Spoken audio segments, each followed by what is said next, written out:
So we'll be solving more sums of exercise 7.1, 5, 6, 7, 8. Find the probability distribution of the number of successes in two tosses of a die where a success is defined as number greater than 4 appears on at least one die.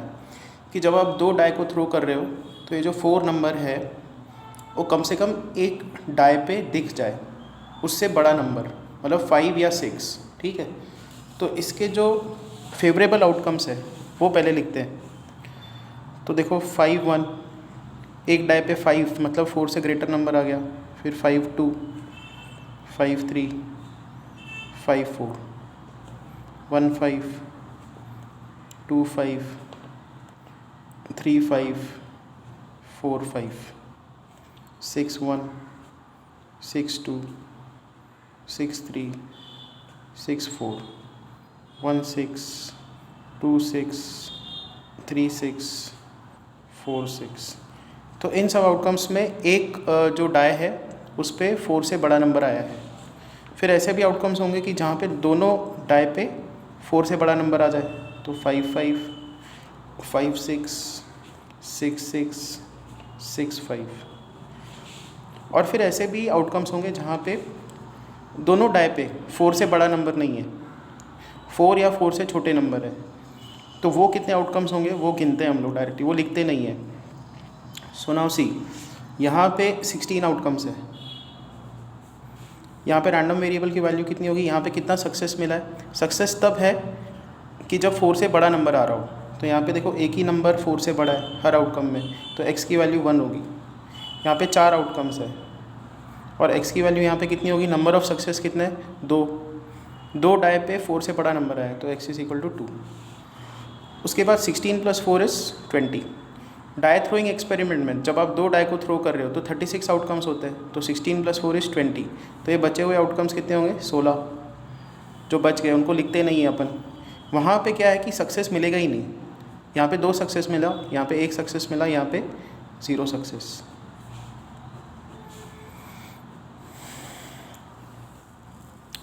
So probability क्या होगी, probability क्या होगी कि x का value 0 हो। 16 outcomes है और हर आउटकम की प्रोबेबिलिटी कितनी होती है, देखो जैसे इसकी प्रोबेबिलिटी है 1/36, इसकी भी 1/36, इसकी 1/36, इसकी भी 1/36। यहाँ पे भी जो 16 आउटकम्स है, फॉर एग्जांपल यहाँ पे कौन कौन से आउटकम्स है, देखो 1 1 है, 1 2 है, 1 3 है। ये आउटकम की प्रोबेबिलिटी कितनी है, 1/36, इसकी भी 1/36, इसकी भी 1/36, और ऐसे 16 आउटकम्स है, तो 16 × 1/36। Probability that random variable takes value 1 उसकी वैल्यू हो रैंडम वेरिएबल की, इसकी प्रोबेबिलिटी क्या है, 16 आउटकम्स है इनटू हर आउटकम की प्रोबेबिलिटी। हर आउटकम की प्रोबेबिलिटी कितनी है, 1/36। और फिर probability that x is equal to 0 हो गया, 1 हो गया, अभी 2। तो प्रोबेबिलिटी क्या है कि रैंडम वेरिएबल 2 वैल्यू ले। This is 4 outcomes are there और हर आउटकम की प्रोबेबिलिटी 1/36, तो 4 × 1/36, 4/9, 4/9, 1/9। ये आंसर है। This is the probability distribution.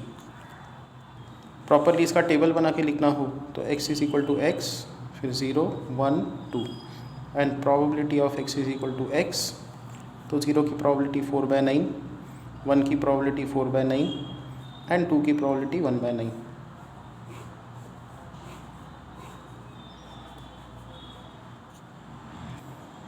Next is question number 6. From a lot of 30 bulbs, which include 6 defectives, a sample of 4 bulbs is drawn at random with replacement. Find the probability distribution of number of defective bulbs. देखो इसका meaning क्या है। तो इन्होंने ये बताया कि एक बैग है जिसमें 30 बल्ब्स है, उसमें से 6 डिफेक्टिव है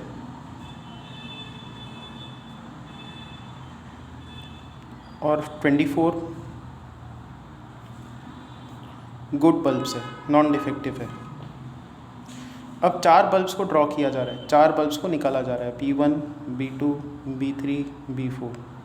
B1 को निकालने के बाद चेक करने के बाद वो अच्छा है या बुरा है, मतलब डिफेक्टिव है या गुड है, फिर से उसको फेंका जा रहा है। फिर बल्ब 2 को ड्रॉ किया जा रहा है, फिर उसको देखा जा रहा है डिफेक्टिव है, गुड है, फिर उसको फेंका जा रहा है। तो B1 B2 B3 B4 ऐसे 4 बल्ब्स को निकाले जा रहे हैं, ठीक है। नाउ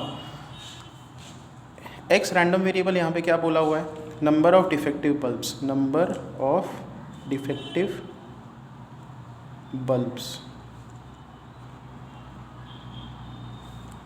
तो क्या क्या वैल्यूज़ हो सकते हैं, आपको 0 डिफेक्टिव बल्ब मिल सकता है, आपको 1 डिफेक्टिव बल्ब मिल सकता है, आपको 2 डिफेक्टिव बल्ब्स मिल सकते हैं, 3 डिफेक्टिव बल्ब मिल सकते हैं, और चारों के चारों डिफेक्टिव आ सकते हैं, ठीक है। तो रैंडम वेरिएबल के ये 5 वैल्यूज़ होंगे। अब हम लोग पहले केस पे आते हैं कि 0 डिफेक्टिव बल्ब्स, इसकी प्रोबेबिलिटी क्या होगी। 0 डिफेक्टिव बल्ब्स मतलब ये भी अच्छा होना चाहिए, ये भी अच्छा होना चाहिए, ये भी अच्छा होना चाहिए, ये भी अच्छा होना चाहिए। तो B1 B2 B3 B4। अब B1 अच्छा बल्ब निकले, इसकी प्रोबेबिलिटी क्या है। देखो आपके सामने ये बैग है, अब उसमें से एक बल्ब ड्रॉ करने जा रहे हो। 24 अच्छे बल्ब है, टोटल 30 बल्ब है, तो फेवरेबल 24 है, टोटल 30 है। तो B1 अच्छा आने की प्रोबेबिलिटी क्या है, 24/30। फिर चेक करने के बाद उसको फेंका गया, फिर से बैग में रखा गया बल्ब को। फिर B2, ये जो सेकेंड बल्ब है, ये अच्छा आने की प्रोबेबिलिटी क्या होगी, फिर से 24/30। This will be 24/30, this will be 24/30।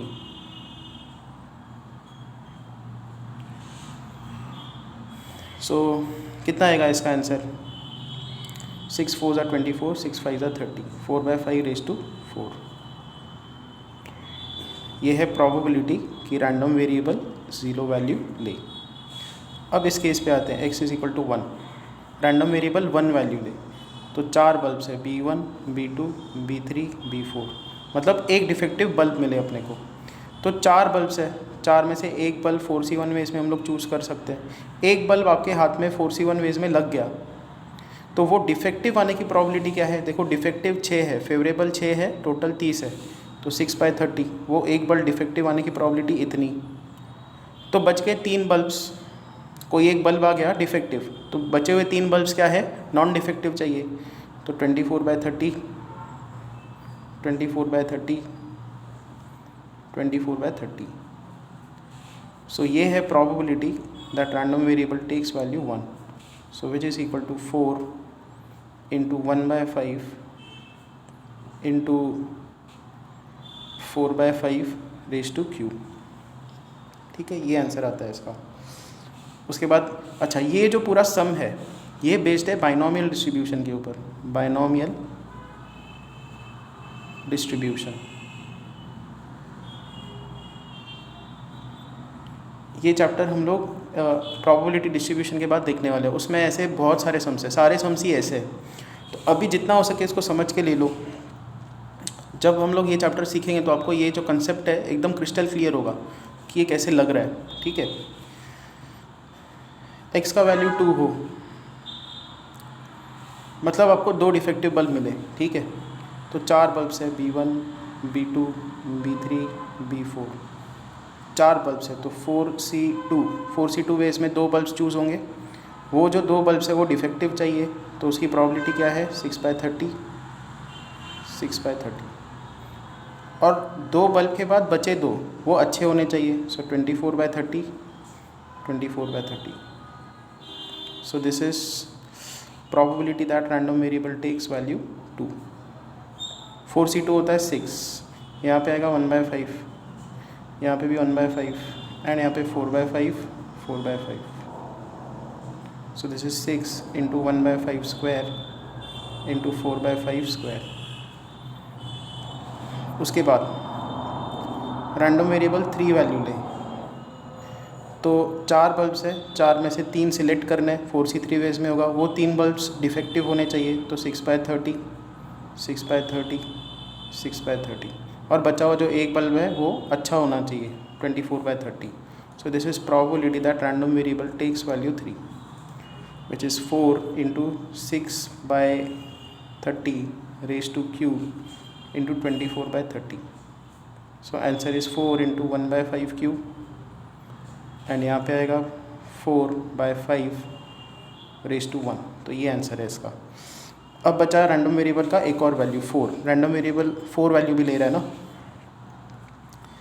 तो जब रैंडम वेरिएबल 4 वैल्यू ले। तो प्रोबेबिलिटी क्या है कि रैंडम वेरिएबल 4 वैल्यू ले, मतलब चारों के चारों डिफेक्टिव आने चाहिए। तो B1, B2, B3, B4 ये भी डिफेक्टिव आना चाहिए, 6/30 इसकी प्रोबेबिलिटी, ये भी डिफेक्टिव 6/30, 6/30, 6/30। सो इसका आंसर है 6/30 रेज़ टू 4, 1/5 रेज़ टू 4। तो फाइनली हमको अगर इसकी प्रोबेबिलिटी डिस्ट्रीब्यूशन लिखनी हो तो वो होगी ऐसी, x = x, so 0, 1, 2, 3, 4। And what is the probability that random variable takes these values? 0 की प्रोबेबिलिटी है 4/5 रेज़ टू 4, 1 की प्रोबेबिलिटी हमने निकाली ये। यहाँ पे भी देखो x = 1 की प्रोबेबिलिटी क्या है, 4/5, 4/5 cube, so again 4/5 raise to 4। उसके बाद रैंडम वेरिएबल 2 वैल्यू ले, उसकी प्रोबेबिलिटी इतनी है, ठीक है। तो ये क्या होगा 6 × 4 स्क्वायर, तो यहाँ पे हम लोग लिखेंगे 6 × 4 स्क्वायर अपॉन 5 रेज़ टू 4। 2 की प्रोबेबिलिटी इतनी है। 3 की प्रोबेबिलिटी 4 × 4 अपॉन 5 रेज़ टू 4, तो 4 स्क्वायर अपॉन 5 रेज़ टू 4। तो ये ऐसा है, 1 की प्रोबेबिलिटी, 2 की प्रोबेबिलिटी, 3 की प्रोबेबिलिटी और फिर 4 की प्रोबेबिलिटी। रैंडम वेरिएबल 4 वैल्यू ले, 1/5 रेज़ टू 4, तो 1/5 raise to 4। This is the answer. पीछे इसका आंसर गलत दिया हुआ है, so back answer is wrong.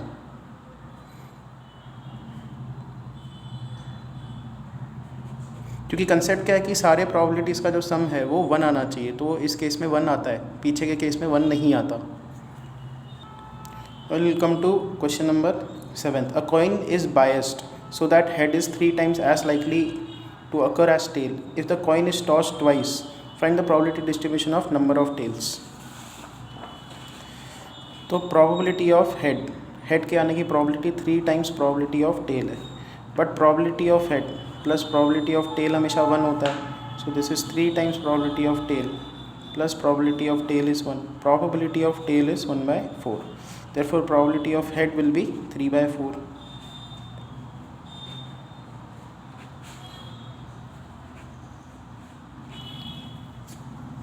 तो ये हमारे पास आ गया। अब कॉइन को 2 बार टॉस किया गया, तो उसके आउटकम्स क्या आएंगे, head head, head tail, tail head, tail tail. Random variable की वैल्यू क्या होगी, नंबर ऑफ, यहाँ पे क्या है रैंडम वेरिएबल, देखो नंबर ऑफ टेल्स। सो कितने टेल्स है यहाँ पे, 0, यहाँ पे 1 टेल है, यहाँ पे 1 टेल है, यहाँ पे 2 टेल्स है। तो प्रोबेबिलिटी क्या है कि रैंडम वेरिएबल 0 वैल्यू ले, मतलब पहला भी हेड आए दूसरा भी हेड आए तभी वो 0 वैल्यू लेगा ना। पहला हेड आने की प्रोबेबिलिटी 3/4, दूसरा भी हेड आने की प्रोबेबिलिटी 3/4, सो आंसर है 9/16। Probability that random variable takes value 1, वो 1 वैल्यू कब लेगा, जब पहला हेड दूसरा टेल आ जाए। पहला हेड आने की प्रोबेबिलिटी 3/4, दूसरा टेल आने की probability 1/4, so the answer is 3/16। What is the probability that random variable takes value 2। अच्छा, 1 के लिए 2 आउटकम्स है, ये भी है ये भी है, आइदर दिस और दिस। तो आइदर दिस और आता है तो हम लोग प्लस करते हैं, और दिस आउटकम। टेल आने की प्रोबेबिलिटी 1/4, हेड आने की प्रोबेबिलिटी 3/4, तो यहाँ पे और यहाँ पे एडिशन होगी 3/16 की। ये 2 टर्म्स है क्योंकि 2 केसेस है यहाँ पे। फिर आता है प्रोबेबिलिटी की रैंडम वेरिएबल 2 वैल्यू ले। 2 कब लेगा, जब पहला भी टेल दूसरा भी टेल, पहला टेल 1/4, दूसरा टेल 1/4, 1/16। तो ये प्रोबेबिलिटी डिस्ट्रीब्यूशन है। x = x, x के वैल्यू से 0, 1, 2। 0 आने की प्रोबेबिलिटी 9/16, 1 आने की प्रोबेबिलिटी 3/16 + 3/16 दैट इज 6/16, और 2 आने की probability 1/16। This is the probability that random variable takes value 0, 1, 2।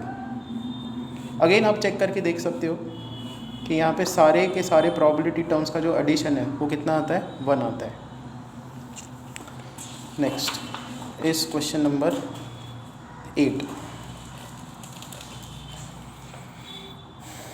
A random variable x has the following probability distribution. ये डिस्ट्रीब्यूशन अपने को दिया है। फाइंड k कैसे निकालेंगे, sum of all the probability should be 1, तो वो कंसेप्ट हम लोग लगाएंगे, पहले वही करते हैं। तो इसमें इन सब का एडिशन 1 करते हैं, तो यहाँ पे आएगा 0 plus k plus 2k plus 2k 3k k square, 2k 3k k square, 2k square 7k square plus k, so 2k square plus 7k square plus k is equal to 1। अब देखो के square के कौन कौन से terms है, एक ये, सेकंड ये, थर्ड ये, 7 8 9 10, so 10k square plus k 3k 4k आ जाएगा, 4k plus 2k 6k 8k 9k, so 9k is equal to 1। तो यहाँ पे आएगा 10k square plus 9k minus 1 is equal to 0। इसको फैक्टराइज करेंगे, so 10k square plus 10k minus k minus 1 is equal to 0। So 10k common निकालो, k plus 1 minus 1 common निकालो, k plus 1 is equal to 0। So 10k minus 1 into k plus 1 is 0। k का value 1/10, k का value -1। अब -1 नहीं रख सकते क्योंकि k का वैल्यू -1 रखोगे तो प्रोबेबिलिटी के टर्म्स नेगेटिव बनेंगे, तो k का वैल्यू 1/10 पुट करना है। सो ये हो गया कि k का वैल्यू 1/10। अब इसका जो सेकंड क्वेश्चन है उस पर आता है, what is the probability that random variable takes value less than 3। तो रैंडम वेरिएबल 3 से कम वैल्यू ले, 3 के लिए इतना प्रोबेबिलिटी है, 3 से कम वैल्यू ले मतलब 2 ले, 1 ले या 0 ले। सो ये जो टर्म है इसका मीनिंग क्या है, रैंडम वेरिएबल टेक्स वैल्यू 0 और इट टेक्स वैल्यू 1 और it takes value 2, less than 3 होनी चाहिए उसकी वैल्यू। तो 0 की प्रोबेबिलिटी कितनी है, देखो 0 की प्रोबेबिलिटी 0, 1 की प्रोबेबिलिटी k, 2 की प्रोबेबिलिटी 2k। तो इसकी प्रोबेबिलिटी है 0, इसकी है k, इसकी है 2k। So answer is 3k which is 3/10। k का वैल्यू 1/10 है। Third, probability that random variable takes value greater than 4। Greater than 4 उसकी वैल्यू हो, 4 से बड़ी वैल्यू हो, मतलब 5 6 या 7। So meaning probability that random variable takes value 5 6 7। तो देखो 5 आने की प्रोबेबिलिटी कितनी है, k स्क्वायर, 6 की 2k स्क्वायर, 7 की 7k स्क्वायर प्लस k। तो यहाँ पे आएगा k square plus 2k square 7k square plus k। So this is 10k square plus k which is 10k square plus k which is 1/10 plus 1/10 which is 2/10 which is 1/5। तो ये इसका answer है 8 का। तो जो रिमेनिंग सम्स है वो हम लोग नेक्स्ट लेक्चर में देखेंगे।